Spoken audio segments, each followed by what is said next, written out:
ಆತ್ಮೀಯ ದ್ವಿತೀಯ PUC ಕಲಾ ವಿಭಾಗದ ವಿದ್ಯಾರ್ಥಿಗಳೇ ವಿದ್ಯಾರ್ಥಿನಿಯರೇ, welcome to learn easy YouTube channel. Like, share and subscribe. ದ್ವಿತೀಯ PUC ರಾಜ್ಯಶಾಸ್ತ್ರದ ಅಧ್ಯಾಯ 1 ಭಾರತದ ರಾಜಕೀಯ ವ್ಯವಸ್ಥೆಯ ಉಗಮ ಮತ್ತು ಬೆಳವಣಿಗೆ. ಇದರಲ್ಲಿ ಮೊದಲನೇ ಪಾಯಿಂಟ್ ಆದಂಥ 1935ರ ಭಾರತ ಸರ್ಕಾರದ ಕಾಯ್ದೆಯ ಕುರಿತಾಗಿ ನಾವು ಈ ಹಿಂದಿನ ವಿಡಿಯೋದಲ್ಲಿ ಚರ್ಚೆ ಮಾಡಿದ್ವಿ. ಈಗ ಈ ಒಂದು ಹೊಸ ವಿಡಿಯೋದಲ್ಲಿ ಎರಡನೇ ಪಾಯಿಂಟ್ ಆದಂಥ 1947ರ ಭಾರತದ ಸ್ವಾತಂತ್ರ್ಯ ಕಾಯ್ದೆಯ ಕುರಿತಾಗಿ ಚರ್ಚಿಸೋಣ. ಆತ್ಮೀಯರೇ, ನಿಮಗೆಲ್ಲ ಗೊತ್ತಿರುವಂತೆ 1935ರ ಭಾರತ ಸರ್ಕಾರದ ಕಾಯ್ದೆ ಅದು ನೋಡಲಿಕ್ಕೆ ಕೇಳಲಿಕ್ಕೆ ಭಾಳ ಚಂದ ಅನ್ನಿಸ್ತು. ಆದರೆ ಅದು ಪ್ರಾಕ್ಟಿಕಲ್ ಆಗಿ ಕಾರ್ಯರೂಪಕ್ಕೆ ಬರಲೇ ಇಲ್ಲ. ಹೀಗಾಗಿ ಅದು ಭಾರತೀಯರ ಬೇಡಿಕೆಗಳನ್ನು ಈಡೇರಿಸುವಲ್ಲಿ ವಿಫಲವಾಯಿತು ಅಂತಲೇ ಹೇಳ್ಬೋದು. ಹೀಗಾಗಿ 1939ರಲ್ಲಿ ಕಾಂಗ್ರೆಸ್ ಪಕ್ಷ ಸಂವಿಧಾನ ರಚನಾ ಸಮಿತಿ ಬೇಕೇ ಬೇಕು ಅನ್ನುವಂಥ ಬೇಡಿಕೆಯನ್ನು ಮತ್ತೊಮ್ಮೆ ಬ್ರಿಟಿಷ್ ಸರ್ಕಾರದ ಮುಂದಿಡ್ತು. ನಿಮಗೆಲ್ಲ ಗಮನಿಸಿರುವಂತೆ 1939ರಲ್ಲಿ ನಾವು ಈ ಕಡೆ ಸಂವಿಧಾನ ರಚನಾ ಸಮಿತಿಗೆ ಬೇಡಿಕೆ ಇಟ್ಟ ಸಂದರ್ಭದಲ್ಲಿಯೇ 1939ರಿಂದ 1944ರವರೆಗೆ ಎರಡನೇ ಜಾಗತಿಕ ಯುದ್ಧ ಪ್ರಾರಂಭ ಆಗಿಬಿಡ್ತು. ಆ ಸಂದರ್ಭದಲ್ಲಿ ಬ್ರಿಟಿಷ್ ಸರ್ಕಾರ ಏನು ಹೇಳ್ತಪ್ಪ ಅಂತಂದ್ರೆ, ಎರಡನೇ ಜಾಗತಿಕ ಯುದ್ಧ ಸಂದರ್ಭದಲ್ಲಿ ಭಾರತ ಬ್ರಿಟಿಷರಿಗೆ ಬೆಂಬಲ ಕೊಟ್ಟಿದ್ದೇ ಆದರೆ ಎರಡನೇ ಜಾಗತಿಕ ಯುದ್ಧ ಮುಗಿದ ನಂತರ ಖಂಡಿತವಾಗಿ ನಿಮಗೆ ಸ್ವಾತಂತ್ರ್ಯವನ್ನು ಕೊಡ್ತೀವಿ. ಅದಕ್ಕೆ ಪೂರಕವಾಗಿ ಸ್ಟಾಫೋರ್ಡ್ ಕ್ರಿಪ್ಸ್ ಅನ್ನೋರನ್ನು ಭಾರತಕ್ಕೆ ಕಳಿಸಿಕೊಟ್ಟು ಎಂತಹ ಒಂದು ಸಂವಿಧಾನವನ್ನು ರಚನೆ ಮಾಡಿಕೊಳ್ಳಿಕ್ಕೆ ಏನೇನು ವ್ಯವಸ್ಥೆಗಳು ಬೇಕೋ ಅದನ್ನೆಲ್ಲವನ್ನು ಅವರೊಂದಿಗೆ ಚರ್ಚೆ ಮಾಡಲಿಕ್ಕೆ ಅವರನ್ನು ಭಾರತಕ್ಕೆ ಸ್ಟಾಫೋರ್ಡ್ ಕ್ರಿಪ್ಸರನ್ನು ಕಳಿಸಿಕೊಡ್ತು. ಅಲ್ಲಿ ಯುದ್ಧ ಮುಗಿದ ನಂತರ ಭಾರತಕ್ಕೆ ಸಂವಿಧಾನ ರಚನೆ ಮಾಡಿಕೊಳ್ಳಿಕ್ಕೆ ಒಂದು ರಚನಾ ಸಮಿತಿಯನ್ನು ಬ್ರಿಟಿಷ್ ಸರ್ಕಾರ ರಚನೆ ಮಾಡಬೇಕು. ಭಾರತಕ್ಕೆ ಎರಡನೇ ಪಾಯಿಂಟ್, ಭಾರತಕ್ಕೆ ಡೊಮಿನಿಯನ್ ಸ್ಥಾನಮಾನವನ್ನು ನೀಡಬೇಕು ಅನ್ನೋದಾಗಿತ್ತು.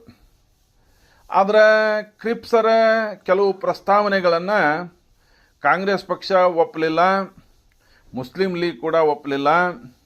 ಹೀಗಾಗಿ ಮುಂದೆ 1944ರಲ್ಲಿ ಕ್ವಿಟ್ ಇಂಡಿಯಾ ಚಳವಳಿಗೆ ಕಾರಣವಾಯಿತು ಅಂತಲೇ ಹೇಳ್ಬೋದು. ಅದೇ ಸಂದರ್ಭದಲ್ಲಿ ಇಂಗ್ಲೆಂಡಿನಲ್ಲಿ ಚುನಾವಣೆಗಳು ನಡೆದು ಲೇಬರ್ ಪಕ್ಷ ನಿಚ್ಚಳ ಬಹುಮತವನ್ನು ಗಳಿಸಿ ಅಧಿಕಾರಕ್ಕೆ ಬಂತು. ನಿಮಗೆಲ್ಲ ಗೊತ್ತಿರುವಂತೆ ಈ ಲೇಬರ್ ಪಕ್ಷ ಭಾರತೀಯ ಸ್ನೇಹಿ ಅಂತಲೇ ಹೇಳ್ಬೋದು. ಹೀಗಾಗಿ ಚರ್ಚಿಲರು ವಿರೋಧ ಪಕ್ಷದ ನಾಯಕರಾದರು. ಕ್ಲಿಮೆಂಟ್ ಆಟ್ಲಿ ಅವರು ಪ್ರಧಾನಮಂತ್ರಿಯಾಗಿ ಅಧಿಕಾರವನ್ನು ಸ್ವೀಕರಿಸಿದರು. ಇಲ್ಲಿ ಲೇಬರ್ ಪಕ್ಷ ಭಾರತದೊಂದಿಗೆ ಮಾತಿನಂತೆ ಅಂತಲೇ ಹೇಳ್ಬೋದು, ಪ್ರಾಮಾಣಿಕತೆಯಿಂದ ವರ್ತಿಸ್ತು ಅಂತಲೇ ಹೇಳ್ಬೋದು. 1946ರಲ್ಲಿ ಕ್ಯಾಬಿನೆಟ್ ಮಿಷನನ್ನು ಕಳಿಸುವುದಾಗಿ ಅದು ತಿಳಿಸ್ತು. ಆದರೆ ಕ್ಯಾಬಿನೆಟ್ ಮಿಷನ್ನಿಂದ ಒಂದು ಸಮಸ್ಯೆ ಏನಪ್ಪ ಅಂತಂದ್ರೆ, ಭಾರತ ಮತ್ತು ಪಾಕಿಸ್ತಾನ ಅನ್ನುವಂಥ ಎರಡು ಪ್ರತ್ಯೇಕ ರಾಷ್ಟ್ರಗಳಿಗೆ ಕ್ಯಾಬಿನೆಟ್ ಮಿಷನ್ ಒಪ್ಪಿಗೆಯನ್ನು ಸೂಚಿಸಲಿಲ್ಲ. ಹೀಗಾಗಿ ಕ್ಯಾಬಿನೆಟ್ ಮಿಷನನ್ನು ಮುಸ್ಲಿಂ ಲೀಗ್ ತಿರಸ್ಕಾರ ಮಾಡಿತು. ಆದರೂ ಕೂಡ ಕೆಲವೊಂದಿಷ್ಟು ಸುಧಾರಣೆಗಳನ್ನು ಈ ಕ್ಯಾಬಿನೆಟ್ ಮಿಷನ್ ಶಿಫಾರಸು ಮಾಡಿತ್ತು. ಅದು ಒಂದನೇದಾಗಿ ಬಹಳ ಇಂಪಾರ್ಟೆಂಟ್ ಆದದ್ದು ಏನಪ್ಪ ಅಂದ್ರೆ, ನಾವೇನು ಭಾರತದ ಸಂವಿಧಾನ ರಚನಾ ಸಮಿತಿಯನ್ನು ರೆಡಿ ಮಾಡ್ಕೋಬೇಕಂತ ಕೇಳಿದ್ವಲ್ಲ, ಅದಕ್ಕೆ ಒಪ್ಪಿಗೆ ಕೊಡ್ತು. ಸುಮಾರು 389 ಸದಸ್ಯರ ಬಲದೊಂದಿಗೆ ಸಂವಿಧಾನ ರಚನಾ ಸಭೆ ರಚನೆ ಆಯಿತು. ಬಾಬು ರಾಜೇಂದ್ರ ಪ್ರಸಾದ್ ಅವರು ಅಧ್ಯಕ್ಷರಾದರು. ಇನ್ನು ಎಲ್ಲ ರಾಜಕೀಯ ಪಕ್ಷಗಳೊಂದಿಗೆ ಕೂಡಿಕೊಂಡು ಮಧ್ಯಂತರ ಸರ್ಕಾರವನ್ನು ರಚನೆ ಮಾಡಬೇಕನ್ನೋದು ಕ್ಯಾಬಿನೆಟ್ ಮಿಷನ್ನ ಎರಡನೇ ಶಿಫಾರಸಾಗಿತ್ತು. ಬ್ರಿಟಿಷ್ ಇಂಡಿಯಾ ಮತ್ತು ಭಾರತದ ರಾಜ್ಯಗಳೊಂದಿಗೆ ಭಾರತದ ಒಕ್ಕೂಟವನ್ನು ರಚಿಸುವುದು, ಆದರೆ ಪ್ರತ್ಯೇಕ ಪಾಕಿಸ್ತಾನದ ರಚನೆ ಸಾಧ್ಯ ಇಲ್ಲ ಅಂತ ಹೇಳಿತ್ತು. ಇದನ್ನು ಮುಸ್ಲಿಂ ಲೀಗ್ ಒಪ್ಪಲಿಲ್ಲ. ಹೀಗಾಗಿ ಬಾಬು ರಾಜೇಂದ್ರ ಪ್ರಸಾದರ ನೇತೃತ್ವದಲ್ಲಿ ಈ ಸಂವಿಧಾನ ರಚನಾ ಸಮಿತಿ ತಯಾರಾಯಿತು. ಅದರೊಳಗೆ ಭಾಳ ಇಂಪಾರ್ಟೆಂಟ್ ಆದಂಥ ಕೆಲಸ ಇದ್ದದ್ದು ಕರಡು ಸಮಿತಿ. ಆ ಕರಡು ಸಮಿತಿಯ ಅಧ್ಯಕ್ಷರಾಗಿ ಡಾಕ್ಟರ್ BR ಅಂಬೇಡ್ಕರ್ ಅವರು ಅಧಿಕಾರವನ್ನು ವಹಿಸಿಕೊಂಡರು. ಮುಂದೆ ಈ ವಿಷಯದಲ್ಲಿ ಬಹಳ ಇಂಪಾರ್ಟೆಂಟ್ ಆದಂಥ ಮುಂದಿನ ಕಾರ್ಯ ಅಂದರೆ ಭಾರತಕ್ಕೆ ಅಧಿಕಾರವನ್ನು ಹಸ್ತಾಂತರ ಮಾಡೋದರ ಸಲುವಾಗಿ ಅಂತಲೇ 1947ರಲ್ಲಿ ಲಾರ್ಡ್ ಮೌಂಟ್ ಬ್ಯಾಟನ್ ಅವರು ತಮ್ಮ ನಿಯೋಗದೊಂದಿಗೆ ಭಾರತಕ್ಕೆ ಭೇಟಿ ಕೊಟ್ಟರು. ಅವರೇ ಭಾರತದ ಕೊನೆಯ ಗವರ್ನರ್ ಜನರಲ್ ಅಂತಲೇ ಹೇಳ್ಬೋದು. ದೇಶ ವಿಭಜನೆಯ ಆಧಾರದ ಮೇಲೆ ಅಂದ್ರೆ ಕಾಂಗ್ರೆಸ್ ಮತ್ತು ಮುಸ್ಲಿಂ ಲೀಗ್ ಎರಡೂ ದೇಶ ವಿಭಜನೆಯನ್ನು ಒಪ್ಕೊಂಡಂಗೆ ಆತಲ್ಲಿ. ಹೀಗಾಗಿ ಮೌಂಟ್ ಬ್ಯಾಟನ್ ಯೋಜನೆ 1947ರ ಕಾಯ್ದೆಯ ಮುಂದುವರೆದ ಭಾಗ ಅಂತಲೇ ಹೇಳ್ಬೋದು. ಹಾಗಾದರೆ 1947 ಭಾರತ ಸ್ವತಂತ್ರ ಕಾಯ್ದೆಯೊಳಗೆ ಏನೇನು ಇಂಪಾರ್ಟೆಂಟ್ ವಿಷಯಗಳಿದ್ದು? 15ನೇ ಆಗಸ್ಟ್ 1947ರಂದು ಎರಡು ಪ್ರತ್ಯೇಕ ದೇಶಗಳ ಉದಯ, ಒಂದು ಭಾರತ ಮತ್ತೊಂದು ಪಾಕಿಸ್ತಾನ. ಹೀಗೆ ಇಲ್ಲಿ ಪಾಕಿಸ್ತಾನದಲ್ಲಿ ಯಾವ್ಯಾವ ಪ್ರಾಂತಗಳನ್ನು ಸೇರಿಸಬೇಕು ಅದು ಮೊದಲು ಡಿಸೈಡ್ ಆಯ್ತು. ಅಲ್ಲಿ ಮುಖ್ಯವಾಗಿ ಸಿಂಧ್, ಬಲೂಚಿಸ್ತಾನ, ಪಶ್ಚಿಮ ಪಂಜಾಬ್, ಪೂರ್ವ ಬಂಗಾಳ ಅಂದರೆ ಇವತ್ತಿನ ಬಾಂಗ್ಲಾದೇಶ, ವಾಯವ್ಯ ಗಡಿ ಪ್ರಾಂತ್ಯ, ಅಸ್ಸಾಂನ ಸಿಲ್ಲಟ್ ಪ್ರದೇಶ, ಇವೆಲ್ಲ ಪಾಕಿಸ್ತಾನದಲ್ಲಿ ಸೇರಿದವು. ಉಳಿದಂತೆ ಸುಮಾರು 565ಕ್ಕಿಂತ ಹೆಚ್ಚು ಸಂಸ್ಥಾನಗಳು ಭಾರತದ ಭೂಭಾಗದ ವ್ಯಾಪ್ತಿಗೆ ಬಂದವು ಅಂತಲೇ ಹೇಳ್ಬೋದು. ಇನ್ನು ಗಡಿಯನ್ನು ಗುರುತಿಸಲಿಕ್ಕೆ ಸರ್ ಸಿರಿಲ್ ರ್ಯಾಡ್ ಕ್ಲಿಪ್ ಅವರ ಅಧ್ಯಕ್ಷತೆಯಲ್ಲಿ ಒಂದು ಬೌಂಡ್ರಿ ಕಮಿಷನ್ ಅಂಥೇಳಿ ರಚನೆ ಮಾಡಿದರು. ಚಕ್ರವರ್ತಿ ಆಧಿಪತ್ಯ ಕೊನೆ ಆಯಿತು ಅಂತಲೇ ಹೇಳ್ಬೋದು. ಗವರ್ನರ್ ಜನರಲ್ ಮತ್ತು ಪ್ರಾಂತೀಯ ಗವರ್ನರ್ಗಳು ಏನಿದ್ರು ಅವರಿಗೆ ಯಾವುದೇ ರೀತಿಯ ವಿಶೇಷ ಅಧಿಕಾರ ಇನ್ನು ಮುಂದೆ ಇರೋದಿಲ್ಲ ಅನ್ನೋದು ಡಿಸೈಡ್ ಆಯ್ತು. ಅದ್ರ ಜೊತೆಗೆ ಭಾಳ ಇಂಪಾರ್ಟೆಂಟ್ ಆದಂಥ ಒಂದು ಪೋಸ್ಟ್ ಇತ್ತು, secretary of state for India ಅಂಥೇಳಿ. ಅದು ಒಂದು ನಮೂನಿ ಪ್ರಧಾನಮಂತ್ರಿ ಹುದ್ದೆ ಇದ್ದಂಗಿತ್ತು, ಅದನ್ನು ರದ್ದು ಮಾಡಿದರು. ಇನ್ನು 1947 ಆಗಸ್ಟ್ 15ಕ್ಕೆ ಎಲ್ಲ ರೀತಿಯ ಬ್ರಿಟಿಷ್ ಪಾರಮಾತ್ಯಕ್ಕೆ ಕೊನೆ ಹಾಡಿದಂಗಾತು. ಇನ್ನು ಮುಂದೆ ಬ್ರಿಟಿಷರು ಭಾರತದಲ್ಲಿ ನಡೆಯುವಂಥ ಯಾವುದೇ ಘಟನೆಗಳಿಗೆ ಅವರು ಜವಾಬ್ದಾರಿನೂ ಅಲ್ಲ, ಅವರಿಗೆ ಅದು ಸಂಬಂಧಿಸಿದ್ದು ಅಲ್ಲ ಅನ್ನುವಂಥದ್ದು ನಿರ್ಣಯ ಆಯಿತು. ಇನ್ನು 1947 ಆಗಸ್ಟ್ 15ನೇ ತಾರೀಕು ರಾಜ್ಯಾಂಗ ರಚನಾ ಸಭೆ ಅಂದ್ರೆ ಲೋಕಸಭೆ, ಹೊಸ ಲೋಕಸಭೆ ಅಸ್ತಿತ್ವಕ್ಕೆ ಬರೋವರೆಗೂ ಈ ಸಂವಿಧಾನ ರಚನಾ ಸಮಿತಿಯ ಸದಸ್ಯರು ಏನಿದ್ರು 389 ಮಂದಿ, ಅವರೇ ಒಂದು ರೀತಿಯೊಳಗೆ ಲೋಕಸಭಾ ಸದಸ್ಯರಿದ್ದಂಗೆ. ಅವರ ನೇತೃತ್ವದಲ್ಲೇ ಎಲ್ಲಿವರೆಗೂ ಅಂದ್ರೆ 1957ರಲ್ಲಿ ಹೊಸ ಲೋಕಸಭೆ ಅಸ್ತಿತ್ವಕ್ಕೆ ಬರೋವರೆಗೂ ಅವರೇ ಮುಂದೆ ಒಂದು ನಮೂನಿ ಲೋಕಸಭಾ ಸದಸ್ಯರಿದ್ದಂಗೆ. ಇನ್ನು ಹೊಸ ಸಂವಿಧಾನ ರಚನೆಯಾಗಿ ಜಾರಿಗೆ ಬರೋವರೆಗೂ ಅಂದ್ರೆ 1950 ಜನವರಿ 26ರವರೆಗೂ 1935ರ ಕಾಯ್ದೆಯೇ ಜಾರಿಯಲ್ಲಿ ಇರ್ತತಿ ಅನ್ನೋದನ್ನು ಎಲ್ಲರೂ ಕೂಡಿ ಒಪ್ಪಿಗೆ ಸೂಚಿಸಿದರು. ಮುಂದೆ ಬಂದದ್ದೇ ಭಾರತದ ಮಧ್ಯಂತರ ಸರ್ಕಾರ. ನಿಮಗೆಲ್ಲ ಒಂದು ವಿಷಯ ಕಾಡ್ತಿರ್ಬೋದು, ಭಾರತಕ್ಕೆ ಸ್ವತಂತ್ರನೇ ಬಂದಿಲ್ಲ, ಈಗ ಸರ್ಕಾರ ಏನಿದು ಮಧ್ಯಂತರ ಸರ್ಕಾರ ಅಂಥೇಳಿ. ಈಗ ಬ್ರಿಟಿಷರು ಒಂದು ರೀತಿಯೊಳಗೆ ಈ ನಮ್ಮ ಅಧಿಕಾರದ ಕಿಲಿ ಕೈಯನ್ನು ನಮಗೆ ಕೊಡಾಕೊಂತಾರೆ. ಯಾರ ಕೈಯಾಗ ಕೊಡ್ಬೇಕು ಅವರು? 1947 ಆಗಸ್ಟ್ 14ರ ರಾತ್ರಿ 12 ಗಂಟೆಗೆ ಚಾವಿ ಕೊಡ್ಬೇಕಂತ ತಿಳ್ಕೊರಿ ನೀವು. ಆ ಚಾವಿಯನ್ನು ಇಸ್ಕೊಳೋರು ಬೇಕಲ್ಲ, ಅದಕ್ಕಾಗಿ ಅಲ್ಲಿ ಒಂದು ಸರ್ಕಾರ ಬೇಕಾಗುತ್ತೆ. ಅದೇ ಭಾರತದ ಮಧ್ಯಂತರ ಸರ್ಕಾರ. ಸೆಪ್ಟೆಂಬರ್ 2, 1946ರಂದು ರಚನೆಯಾದಂಥ ಈ ಸರ್ಕಾರ ತನ್ನ 389 ಸದಸ್ಯರು ಏನಿದ್ರು ಅವರ ಒಂದು ನಮೂನಿ ಲೋಕಸಭಾ ಸದಸ್ಯರ ರೀತಿಯಲ್ಲಿ ಕೆಲಸ ಮಾಡ್ಕೊತ ಹೋದ್ರು ಅಂತಲೇ ಹೇಳ್ಬೋದು. ಈ ಒಂದು ಮಧ್ಯಂತರ ಸರ್ಕಾರ ಆಗಸ್ಟ್ 15, 1947ರವರೆಗೆ ಅಸ್ತಿತ್ವದಲ್ಲಿತ್ತು. ಶಾಸಕಾಂಗ ಸಮಿತಿಯ ಸದಸ್ಯರೇ ಶಾಸಕಾಂಗದ ಪಾತ್ರವನ್ನು ನಿರ್ವಹಿಸ್ತಾ ಇದ್ದರು ಅಂತಲೇ ಹೇಳ್ಬೋದು. ಮತ್ತು 1947 ಆಗಸ್ಟ್ 15ರ ನಂತರ ಅಸ್ತಿತ್ವಕ್ಕೆ ಬಂದ ಸರ್ಕಾರ ಏನದು? ಅದು ಉಸ್ತುವಾರಿ ಸರ್ಕಾರ ಇದ್ದಂಗೆ. ಎಲ್ಲಿವರೆಗೆ ಅಂದರೆ ಭಾರತದ ಹೊಸ ಲೋಕಸಭೆ ಫೆಬ್ರವರಿ 1952ರಲ್ಲಿ ಏನು ಅಸ್ತಿತ್ವಕ್ಕೆ ಬಂತಲ್ಲ ಅಲ್ಲಿ ಮಠ ಅದು ಉಸ್ತುವಾರಿ ಸರ್ಕಾರ ಇದ್ದಂಗೆ ಅದು. ಇನ್ನು ಕಾರ್ಯಕಾರಿ ಮಂಡಳಿ ಹೇಗಿತ್ತು ಅಂತಂದ್ರೆ ಮಧ್ಯಂತರ ಸರ್ಕಾರದ ಮುಖ್ಯಸ್ಥರಾಗಿ ಪಂಡಿತ್ ಜವಾಹರ್ಲಾಲ್ ನೆಹರೂರವರೇ ಕಾರ್ಯನಿರ್ವಹಿಸಿದರು, ಪ್ರಧಾನಮಂತ್ರಿ ಅಂಥೇಳಿ. ಅದರೊಳಗೆ ಸದಸ್ಯರು ಯಾರ್ಯಾರಿದ್ರಂದ್ರೆ ಸುಮಾರು 16 ಜನ ಸದಸ್ಯರಿದ್ದರು. ಈಗ ನೋಡ್ರಿ 10ಕ್ಕೆ 1.5 ರೇಟಿಂಗ್ ಐತಿ. ಈಗ ಅಂದ್ರೆ 10 ಜನ ಲೋಕಸಭಾ ಸದಸ್ಯರಿಗೆ 1.5 ಮಂತ್ರಿ ಸ್ಥಾನ ಐತಿ. ಹೀಗಾಗಿ ಸದ್ಯಕ್ಕೆ 544ಕ್ಕೆ 84ರಷ್ಟು ಮಂತ್ರಿಗಳು ಇರಲಿಕ್ಕೆ ಈಗ ಅವಕಾಶ ಐತಿ. ಆದರೆ ಅವತ್ತಿನ ಕಾಲದಲ್ಲಿ ಹಂಗಿದ್ದಲ್ಲ, ಕೇವಲ ಸರ್ಕಾರ ಅಂದ್ರೆ ಪ್ರಧಾನಮಂತ್ರಿಯನ್ನು ಹಿಡ್ಕೊಂಡು 16 ಮಂದಿ ಮಾತ್ರ ಅಲ್ಲಿ ಅಧಿಕಾರದಲ್ಲಿದ್ದರು. ಅವರು ಯಾರ್ಯಾರಪ್ಪ ಅಂತಂದ್ರೆ ಸರ್ದಾರ್ ವಲ್ಲಭಭಾಯ್ ಪಟೇಲ್ ಅವರು ಗೃಹ ಸಚಿವರು ಹಾಗೂ ಉಪ ಪ್ರಧಾನಮಂತ್ರಿ, ಡಾಕ್ಟರ್ BR ಅಂಬೇಡ್ಕರ್ ಅವರು ಕಾನೂನು ಮಂತ್ರಿ, ಮೌಲಾನಾ ಅಬ್ದುಲ್ ಕಲಾಂ ಆಜಾದ್ ಅವರು ಶಿಕ್ಷಣ ಮಂತ್ರಿ, CH ಬಾಬಾರ್ ಅವರು ವಾಣಿಜ್ಯ ಮಂತ್ರಿ, SV ಗಾಡ್ಗಿಲ್ ಅವರು ಗಣಿ ಮತ್ತು ವಿದ್ಯುತ್ ಸಚಿವರು, ರಾಜ್ಕುಮಾರಿ ಅಮೃತ್ ಕೌರ್ ಅವರು ಆರೋಗ್ಯ ಸಚಿವರು, ರಫಿ ಅಹ್ಮದ್ ಕಿಡ್ವಾಯ್ ಅವರು ಸಂಪರ್ಕ ಸಚಿವರು, ಜಾನ್ ಮಥಾಯ್ ಅವರು ರೈಲ್ವೆ ಮಂತ್ರಿ, ಶ್ಯಾಮ್ ಪ್ರಸಾದ್ ಮುಖರ್ಜಿ ಅವರು ಕೈಗಾರಿಕಾ ಮಂತ್ರಿ ಆದರು, ಜಗಜೀವನ್ ರಾಮ್ ಅವರು ಕಾರ್ಮಿಕ ಮಂತ್ರಿ ಆದರು, RK ಷಣ್ಮುಖಂ ಚೆಟ್ಟಿ ಹಣಕಾಸಿನ ಮಂತ್ರಿ ಆದರು, ಸರ್ದಾರ್ ಬಲದೇವ್ ಸಿಂಗ್ ರಕ್ಷಣಾ ಮಂತ್ರಿ ಆದರು, P ದೇಶ್ಮುಖ್ ಆಹಾರ ಮತ್ತು ಕೃಷಿ ಮಂತ್ರಿ ಆದರು, KC Neogy relief and rehabilitation ಸಚಿವರಾದರು, ಗೋಪಾಲಸ್ವಾಮಿ ಅಯ್ಯಂಗಾರ್ ಅವರು ಕೂಡ ಆ ಮಂತ್ರಿಮಂಡಲದೊಳಗೆ ಇದ್ದರು. ಹೀಗೆ ಈ ಒಂದು ಮಧ್ಯಂತರ ಸರ್ಕಾರ ರಚನೆ ಆತಂತನ ಹೇಳ್ಬೋದು.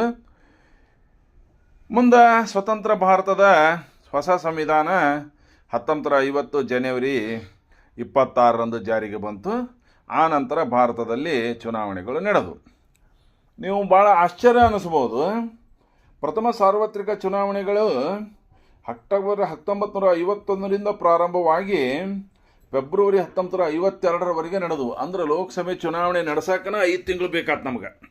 5 ತಿಂಗಳವರೆಗೆ ಭಾರತ, ಯಾಕಂತಂದ್ರೆ ಅಲ್ಲಿ ಶಾಂತಿಯುತವಾದ ಚುನಾವಣೆ ನಡೆಸಲಿಕ್ಕೆ ಸಾಕಷ್ಟು ಪೊಲೀಸ್ ವ್ಯವಸ್ಥೆ ಬೇಕಾಗುತ್ತೆ ಮತ್ತು ಚುನಾವಣಾ ಆಯೋಗ ಬೇಕು, ಅದಕ್ಕೆ ಎಲ್ಲ ರೀತಿಯೊಳಗೆ ಸಿಬ್ಬಂದಿ ಬೇಕು. ಹೀಗೆ ಇದನ್ನೆಲ್ಲ ಸಜ್ಜು ಮಾಡ್ಕೋಬೋಣ ಸಲುವಾಗಿ ಅಂತಲೇ ಸುಮಾರು 5 ತಿಂಗಳವರೆಗೆ ಚುನಾವಣೆಗಳು ನಡೀತು. ಜಗತ್ತಿನ ಅತಿ ದೊಡ್ಡ ಪ್ರಜಾಪ್ರಭುತ್ವವಾಗಿ ಭಾರತ ಹೊರಹೊಮ್ಮಿತು ಅಂತಲೇ ಹೇಳ್ಬೋದು. ಈ ಚುನಾವಣೆಯ ಕೆಲವು ವಿಶೇಷ ಅಂಶಗಳನ್ನು ನಿಮ್ಮ ಗಮನಕ್ಕೆ ತರಲಿಕ್ಕೆ ಪ್ರಯತ್ನ ಮಾಡ್ತೀನಿ. ಅವತ್ತಿನ ಸಂದರ್ಭದಲ್ಲಿ ಲೋಕಸಭಾ ಸ್ಥಾನಗಳು 489 ಪ್ಲಸ್ 2 ಯಾವಪ್ಪ ಅಂದ್ರೆ 2 ಆಂಗ್ಲೋ ಇಂಡಿಯನ್ ಸದಸ್ಯರು. ಯಾರು ಇವರು ಆಂಗ್ಲೋ ಇಂಡಿಯನ್ ಅಂದ್ರೆ, ಅಪ್ಪ ಇಂಡಿಯಾದಾಗ ಇರ್ತಾನ, ಅವ್ವ ಇಂಗ್ಲೆಂಡ್ನಾಗ ಇರ್ತಾಳ, ಇಲ್ಲ ಅವ್ವ ಇಂಡಿಯಾದಾಗ ಇರ್ತಾಳ, ಅಪ್ಪ ಇಂಗ್ಲೆಂಡ್ನಾಗ ಇರ್ತಾನೆ. ಈ ರೀತಿ ಏನು ಕಪಲ್ಸ್ ಇರ್ತಾರ, ಅವ್ರಿಗೆ ಹುಟ್ಟಿದ ಮಕ್ಕಳನ್ನು ಏನಂತ ಕರೀತಾರೆ, ಆಂಗ್ಲೋ ಇಂಡಿಯನ್ನರು ಅಂತ ಕರೀತಾರೆ. ಅದರೊಳಗೆ ಆ ಸಮುದಾಯಕ್ಕೆ ಸೇರಿದಂಥ 2 ರಾಷ್ಟ್ರಪತಿಗಳು ಕೇಂದ್ರ ಸರ್ಕಾರದ ಶಿಫಾರಸಿನ ಮೇರೆಗೆ ಲೋಕಸಭೆಗೆ ನಾಮಿನೇಟ್ ಮಾಡ್ತಾರೆ. ಹೀಗಾಗಿ ಇವತ್ತು ಕೂಡ ಇದೇ ಸಿಸ್ಟಮ್ ಐತಿ. 543 ಪ್ಲಸ್ 2. ಕರ್ನಾಟಕದ ವಿಧಾನಸಭೆಯೊಳಗೂ ಇದೇ ಸಿಸ್ಟಮ್ ಐತಿ. 224 ಪ್ಲಸ್ 1 ಆಂಗ್ಲೋ ಇಂಡಿಯನ್. ಹೀಗಾಗಿ ಅವತ್ತಿನ ಸಂದರ್ಭದಲ್ಲಿ 489 ಪ್ಲಸ್ 2 ಅಂಥೇಳಿ ಅಲ್ಲೇ ಲೋಕಸಭೆ ಸದಸ್ಯರ ಸಂಖ್ಯೆ ಇತ್ತು. ಮತದಾರರ ಸಂಖ್ಯೆ 176 ಮಿಲಿಯನ್ ಇತ್ತು. ಮತದಾನ ಮಾಡಿದವರು ಕೇವಲ 105.5 ಮಿಲಿಯನ್ ಅಂತಲೇ ಹೇಳ್ಬೋದು.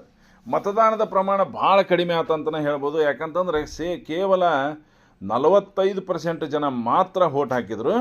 55% ಮಂದಿ ತಮ್ಮ ಮತದಾನದ ಮೌಲ್ಯವೇ ಗೊತ್ತಿರಲಾರ್ದಂಗೆ ಅವರು ಮತದಾನದಿಂದ ದೂರ ಉಳಿದ್ರಂತಲೇ ಹೇಳ್ಬೋದು. ಪ್ರಥಮ ಲೋಕಸಭೆ ಚುನಾವಣೆಗೆ ಸುಮಾರು 1800 ಜನ ಇಲೆಕ್ಷನ್ನಲ್ಲಿ ಭಾಗವಹಿಸಿದ್ರು. ಸುಮಾರು 70 ರಾಜಕೀಯ ಪಕ್ಷಗಳಿದ್ದು ಅಂತಲೇ ಹೇಳ್ಬೋದು. ಅತಿ ಹೆಚ್ಚು ಸ್ಥಾನಗಳನ್ನು ಪಡೆದಿರೋದು ನೀವೆಲ್ಲ ಊಹಿಸಿರುವಂತೆ ಭಾರತೀಯ ರಾಷ್ಟ್ರೀಯ ಕಾಂಗ್ರೆಸ್ ಪಕ್ಷ 364 ಸದಸ್ಯರನ್ನು ಗಳಿಸಿತು. ಎರಡನೇ ಅತಿ ದೊಡ್ಡ ಪಕ್ಷವಾಗಿ CPI ಭಾರತೀಯ ಕಮ್ಯುನಿಸ್ಟ್ ಪಕ್ಷ ಅಂತ ನಾವೇನು ಕರಿತೀವಿ, ಅದು 16 ಸ್ಥಾನಗಳನ್ನು ಪಡೆಯುವುದರೊಂದಿಗೆ ಪ್ರಮುಖ ವಿರೋಧ ಪಕ್ಷವಾಯಿತು. ಭಾರತೀಯ ಜನಸಂಘ ಅಂದರೆ ಈಗಿನ BJPಯ ಮೊದಲನೇ ಹೆಸರು ಭಾರತೀಯ ಜನಸಂಘ ಅಂತಿತ್ತು. ಆ ಭಾರತೀಯ ಜನಸಂಘ ಕೇವಲ 3 ಸೀಟುಗಳನ್ನು ಪಡ್ಕೊಂತು.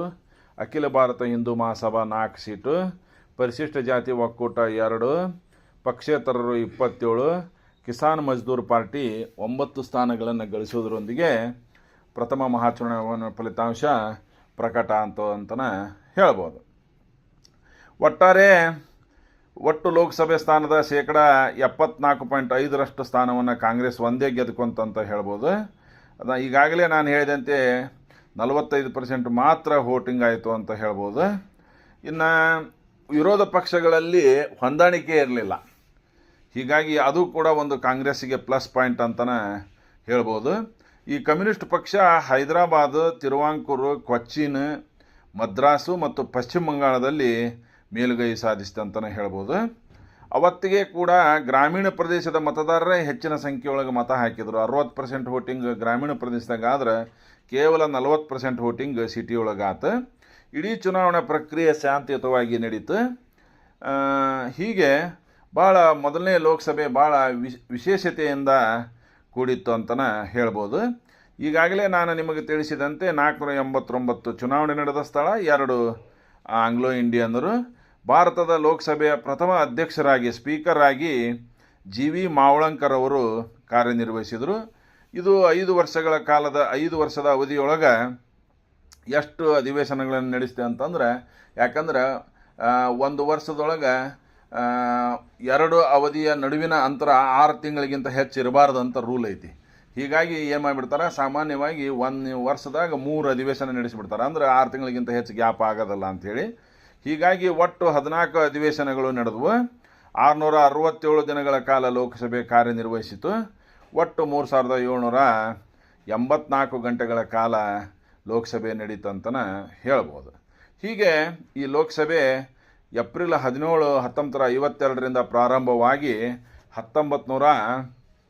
1957 ಏಪ್ರಿಲ್ 4ರವರೆಗೆ ಅಸ್ತಿತ್ವದಲ್ಲಿತ್ತು. ಸಾಮಾನ್ಯವಾಗಿ ಚುನಾವಣೆಗಳನ್ನು ಹೆಂಗೆ ನಡೆಸ್ತಾರಪ್ಪ ಅಂತಂದ್ರೆ, ಇನ್ನೂ ಅಧಿಕಾರ ಅವಧಿ ಇನ್ನೂ 3 ತಿಂಗಳು ಬಾಕಿ ಇರುವಾಗಲೇ 3 ತಿಂಗಳ ಅಡ್ವಾನ್ಸು ಅಥವಾ 3 ತಿಂಗಳ ನಂತರ ಒಟ್ಟು 6 ತಿಂಗಳ ಅವಧಿಯೊಳಗೆ ಹೊಸ ಲೋಕಸಭೆ ಇರಲಿ, ಹೊಸ ವಿಧಾನಸಭೆ ಇರಲಿ, ಅಸ್ತಿತ್ವಕ್ಕೆ ಬರುವಂಗೆ ಭಾರತದಲ್ಲಿ ಚುನಾವಣೆಗಳನ್ನು ನಡೆಸ್ಕೊತ ಬಂದಾರ ಅಂತಂದು ಹೇಳ್ಬೋದು.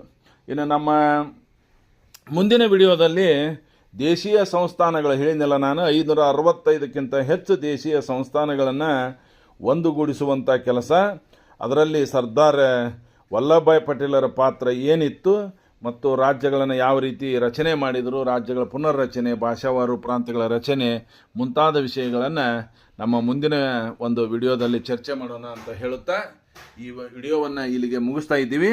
Thank you very much.